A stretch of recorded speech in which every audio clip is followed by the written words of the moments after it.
Yeah, I had anxiety. I probably never even realized how bad my anxiety was until I didn't have the anxiety anymore. I mean, I remember this was just 4 years ago, 4 short years ago. I'm driving in my RV van from Salt Lake City, and I was going camping, a little camping trip up to a state park about 40 minutes away. That's all, 40 minutes away. Yeah, there were some curvy, mountainous, semi-dangerous roads to get there, but that's the way it is. They weren't terrible. They were a little scary, but not terrible. But by the time I got there, along this ride, I had already downed some anti-anxiety meds and who knows what else, just for the drive, the 40-minute drive. That's how anxious I was. And this was supposed to be fun. I mean, going camping in a nice little RV van at a state park and with a beautiful reservoir, that's supposed to be fun. But my anxiety got the worst of me. And then in the evening, to make it worse, I started having anxiety attacks because I'm thinking to myself, if I have some kind of a medical situation, here I am at this state park, far away from any hospital, in the middle of nowhere. But it wasn't in the middle of nowhere. I don't know, I'm guessing probably only 20 minutes from Ogden when there are hospitals there, and Salt Lake City only 45 minutes away. It I was I was in really bad shape. Like I said, I never realized how bad my anxiety was. I mean, I used to take anti-anxiety medications and probably I don't know what else, cannabis or just to go on a hike. To go on a hike because I was anxious that something would happen. And I remember about 10, 15 years ago when I used to frequently once a year go on a week long backpacking trip in Grand Canyon, deep into Grand Canyon. Now, granted, this is not for the faint of heart. It's not easy. It was fairly difficult. But I was an experienced backpacker, an experienced hiker. But the night before we would actually be leaving on this backpacking trip to go into the canyon, and we had to carry everything we needed for one full week on our back. So it's I'm not saying it's easy. However, I would feel physically ill the night before venturing down into the canyon. I feel physically ill, my GI problems, nauseous, um, you name it, like a cough. Just I developed everything. It was psychosomatic because I was anxious that I was going to die in the canyon. And people get into trouble backpacking Grand Canyon, but again, I was reasonably experienced, and I went with a few close friends and my wife, and we always did well. But I remember even on like a long hiking day or backpacking in the canyon, long hiking day, by the time we made it to our destination in the evening, I felt horrible. I just felt like, oh my God, like what's going to happen today? Is it going to be super hot? Am I going to die on the trail? Is something else going to happen where I'm going to die? Am I going to fall off a ledge or cliff? I was a mess. It was crazy. Sometimes before skiing, and I'm a skier. I know how to ski, but if I had the feeling that we were going to be going to a difficult area, I would I would get I would have an anxiety attack. I would start to feel physically ill. Physically ill doing something that I love. How weird is that? Like I said, I never realized how bad my anxiety was. Even simple driving 4 to 5 years ago, by the time I ended up at my destination, my heart would be beating fast. I felt like I never took my blood pressure, but I felt like my blood pressure was up because I felt flush. Again, I carried a little canister of anti-anxiety meds with me wherever I went, and I'd be popping them the whole time. It was terrible. It was I was a mess. And the crazy thing is nobody really, probably nobody could tell because I did the best I could to hide it. But as I've said, you just can't sweep the stuff under the rug and just ignore it and pretend it's not there. It's always there. It's there. You have to do something about it. You can't just ignore it. Driving, skiing, backpacking, it, everything I did made me anxious. And these are things that I like to do. I don't get it. However, I will say this: the day, and let me back up just for 1 second, because again, I went through talk therapy, um, um, anti-anxiety medication, antidepressants. They worked a little bit, but not much. And if I continued along that path, I might not even be alive today. I mean, I don't know. I told you about the story where I got so anxious one time in the middle of the night. This is 4 years ago. It was just a little bit over 4 years ago, because I remember exactly the date. And I woke up in the middle of the night to use the bathroom, and I felt my heart beating just so fast. And I went downstairs. I didn't want to wake my wife up. I went downstairs and took my blood pressure, and it was like, I don't know, it was like 185 or 190 over something really high. I can't remember exactly. I don't even want to remember. It was so scary high. And I woke my wife up and said, "You got to take me to the hospital. I'm having some kind of high blood pressure attack, some type of hypertensive crisis or something." It was I was in really bad shape. Here's the however. The moment I started microdosing magic mushrooms, the moment I started, it's almost like the anxiety melted away. People ask me, well, how long does it take when you start microdosing magic mushrooms? How long does it take to start feeling better? Well, for me, it was almost day one, but I don't know whether I was just one of the fortunate ones, whether that might have been a placebo effect at first. But there's no way a placebo can last 4 years. That's not going to have this. This is real. It's real medicine, and it really works. You have to work at it, but it really works. I've worked with some people one-on-one coaching with people that I could tell didn't want to fix themselves. They claim they did. And they tried a little bit of magic mushroom, just a little bit. And then they ventured off and did other things, and nothing seemed to work. And then they went back to their same patterns.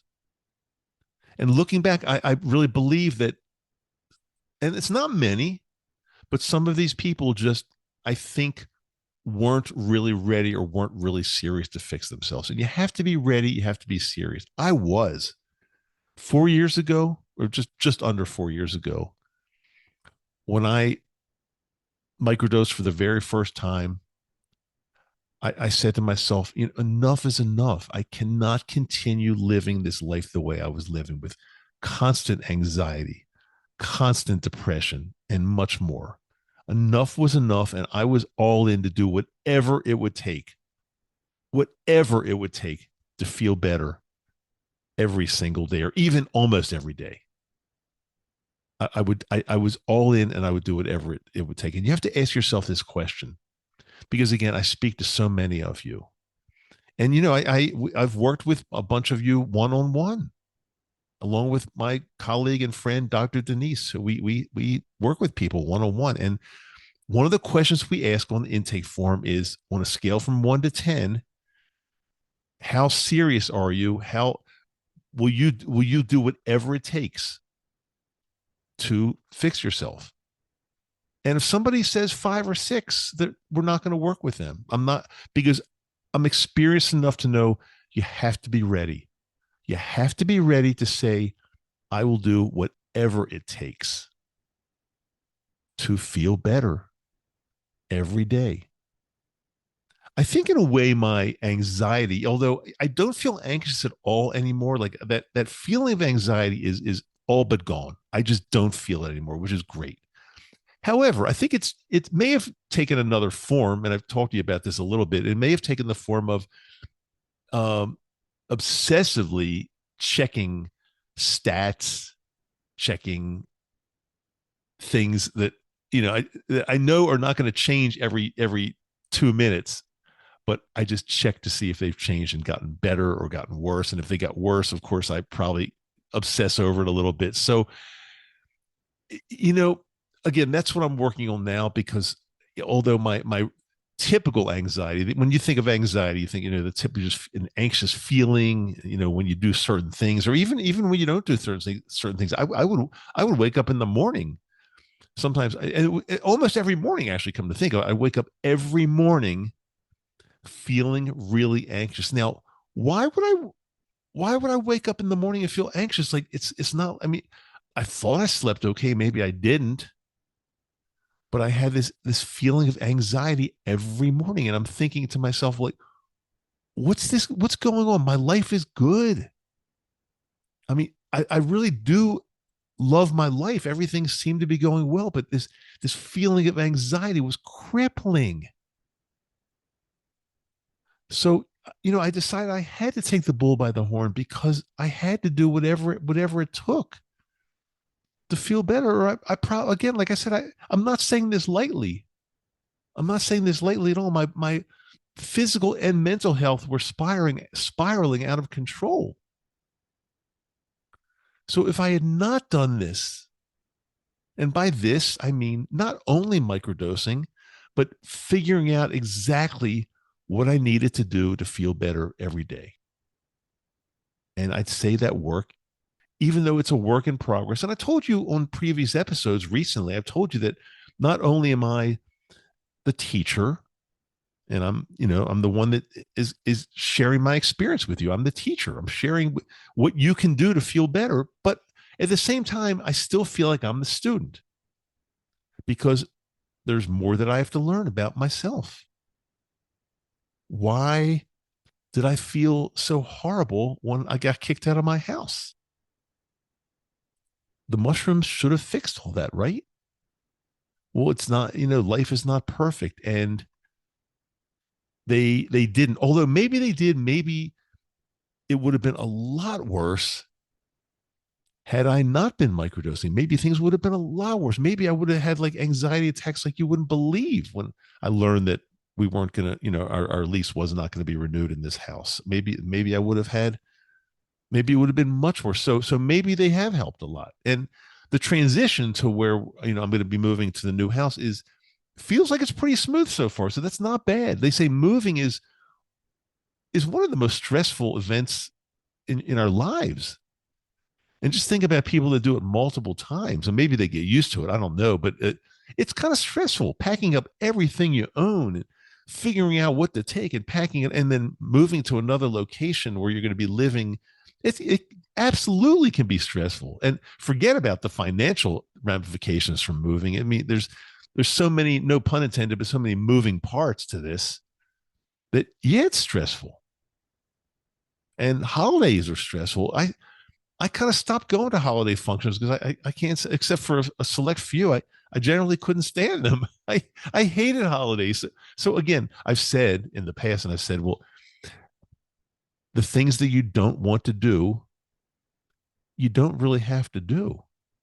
Nobody was making me go to holiday functions that I didn't like. I had like a whip, and they said, David, if you don't go, I'm gonna whip you. Nope, nobody ever said that. I just chose to conform and do the things that everybody says you have to do. And look where that got me. Life ain't easy out there. However, I will say it does get a lot better when you start focusing on yourself. And again, I'm a big fan of the microdosing. You can do it other ways. I'm sure you probably can. But if you are going to choose the microdosing route, which I believe works really, really well, it rewires our brain. If you're going to choose that route, choose it, be serious about it, and stick to it. Don't give up. Everybody wants overnight success. Oh, yeah. If this doesn't happen quickly, it must not be good. Now, luckily, it did happen reasonably quickly for me. Although I've been on a close to a 4-year journey with this microdosing. It keeps improving and improving. So maybe I got a good start out of the gate. Yeah, that could be true. Maybe a lot of people don't get a perfect start out of the gate. Maybe it takes more work, and I know that, and more time, and that's fine. But it does work. So if you're serious, if you're truly serious about feeling better every day, you need to put in the work and you need to stick to it's not that difficult. But again, too many people just deviate all over the place. I got somebody asked me the other day, well, I took a few microdoses of psilocybin. It didn't work. Maybe I'll try ketamine. Maybe I'll try that. My advice is no. Not only have I heard bad stories about that, but stick to what works. And again, if you're following me, I'm a firm believer that microdosing or even larger doses, psilocybin, do work. They work. It works. There's no question in my mind. But you have to do it. You have to believe in it. You have to do all the other things, and you have to titrate and make sure your dosages are working for you. Everybody's different, and everybody needs different dosages. So some people might need even more than a microdose to make this work. So some people might, but again, it does work. I want to see you feel better every single day. I bet you would probably take 6 out of 7 days feeling better, right? I mean, there's probably nothing wrong with that. Although I prefer every day. I definitely prefer every day. And I want to see this for you, and that's why I'm doing the show. Look, I could just like walk off into the sunset, have fun, do my thing every day, and not do this.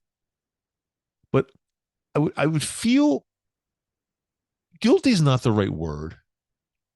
I would feel that I'm leaving something on the table because here I found this way of doing things and this medicine, this wonderful plant medicine that really does cure, and I'm not sharing it with everybody. I mean, I would feel bad. So that's why I'm doing this. And by the way, if you like what you're hearing or watching, no matter what platform you're listening or viewing this on, make sure you like, share, and subscribe to the channel because I've got a lot coming up, and we're reaching a new year. And I remember the beginning of this year. So as I'm recording this, we're in towards the end of November 2024, and I remember around New Year's 2024, I had this revelation. I said that this is finally going to be your year. This is the year that you are going to start taking care of yourself and feeling better. And you blink your eye, time goes so fast. You blink your eyes, and it's already November or almost December now, almost December. And I'm wondering, I don't have any formal way of finding out, but I'm wondering how many of you, how many of my nakama here, my followers, our group, our tribe, how many of you have really done whatever it takes to feel better this year? The year flew by. And a lot of time, it's human nature to say, well, yeah, I'll do it. I'm eventually going to do this. I wonder how many have not really taken it seriously and not really done it yet, not really started your journey of feeling better every day. Well, maybe we can have a challenge because we are coming up on 2025 pretty soon. We're gonna blink our eyes again, and it's gonna be 2025. We will. So is that going to be your year? If you haven't done it yet, then maybe we can say 2025 will be your year. We're going to do whatever it takes to finally live life the way you want to live it. What do you think about that? Is that a possibility? Because I don't want to see you keep wasting days, weeks, months, and years. And then one day you just wake up and we're way too old to do anything. And I believe you can do this at any age. In other words, I don't believe that if you're, let's say, I'm going to make this age up at 80 years old and you've got something going on that's bad in your life. Like, let's just again make this up totally, but let's say you're 80 years old and you're in a bad relationship. Let's just say that. But you say to yourself, well, I'm just, I'm too old now. I'm going to stick it out and whatever it takes, I'm going to just stick it out and make it work because I don't have a lot of time left. But suppose you're 80 and suppose you actually live to, again, just making this up, suppose you live to 98 years old. So you're willing to go the next 18 years in misery because you think you're too old to change? I believe as long as we're living, breathing on this planet, we're not too old to do anything. We can do anything. We can do anything we want up until the day we die. Now, if you're lying in a hospital bed, seriously ill with a terminal disease, then you can't do anything you want. You're right. You're right. But in most cases, if we're ambulatory and even if we're old, we need to fix what's wrong, and we can't just say, "Oh, I'm too old now. I've done this for too long. I'm just gonna let it go." No, that I don't want you to do that. No, you're not doing that under my watch. Under my watch, you're not doing that. I'm not going to allow that. Oh, I got so much to talk about. So much to talk about. A brand new episode I put out every Wednesday and every Friday. I've been doing some live streams on YouTube. So if you're not on YouTube, if you're not, make it a point to get over there and check out some live streams. And unfortunately, they are impromptu sometimes. So it's just if I'm in the mood, I'll just press go live and I'll go live and maybe we'll interact for 15, 20 minutes, maybe 30, and we'll have some fun. And the people that are on there live get to interact with me and we talk and we hang out. It's a blast. Other than that, I'm just having fun doing this because I feel you on the other end. I feel your presence. I know that you are possibly hurting and you need some help. And I'm here with you. We're together. You're not alone, and we can fix this. And if you haven't done it yet this year, let's make sure that through the end of this year and next year, this is your time. You're not going to put this off any longer. I'm Dr. Dave. I really appreciate you being here with me today. I hope this helps. Again, I hope it helped. Just if it helped one person, I'm good with that. But I have a feeling from all the messages I get, I have a feeling it helped more than one person. Okay. Love you. See you next episode.